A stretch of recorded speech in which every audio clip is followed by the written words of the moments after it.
Hello mga anak! Gagawa tayo ngayon ng tuna pesto sandwich.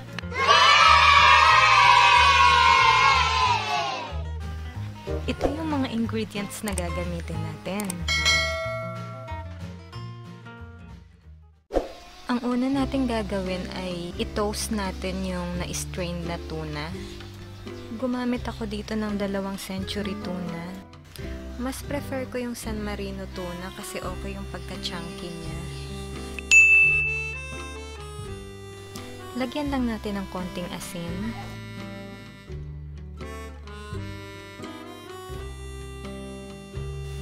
Kapag natuyo na ay pwede na nating hanguin.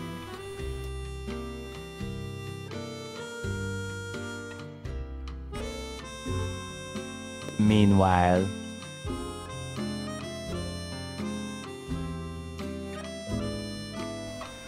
lagyan lang natin ng 1 kutsarang mayonnaise.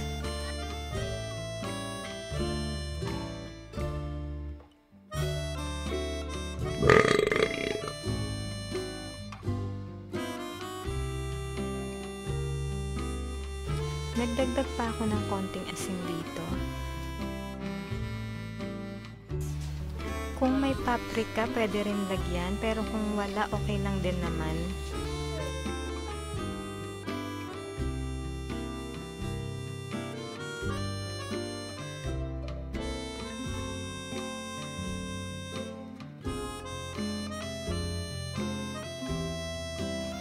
Ngayon naman ay papahiran na natin ng pesto yung tinapay natin at mamaya ay ito-toast na natin siya.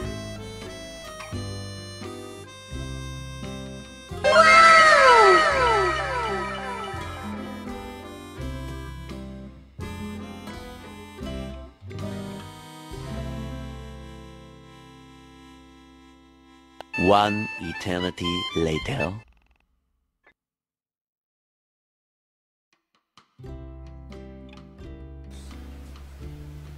Ipainit lang natin sandali. I-toast lang natin siya ng konti.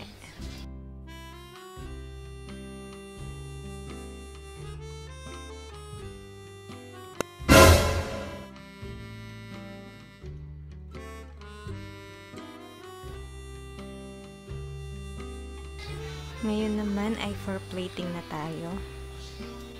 Mas okay kung may lettuce para maging crunchy and refreshing.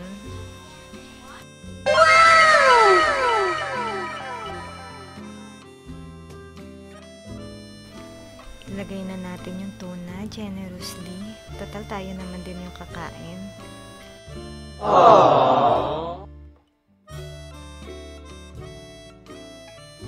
Lagyan din natin ng sibuyas kasi mag-a-add crunchy din siya at mag-a-add din ng sweet and spicy sa ating sandwich.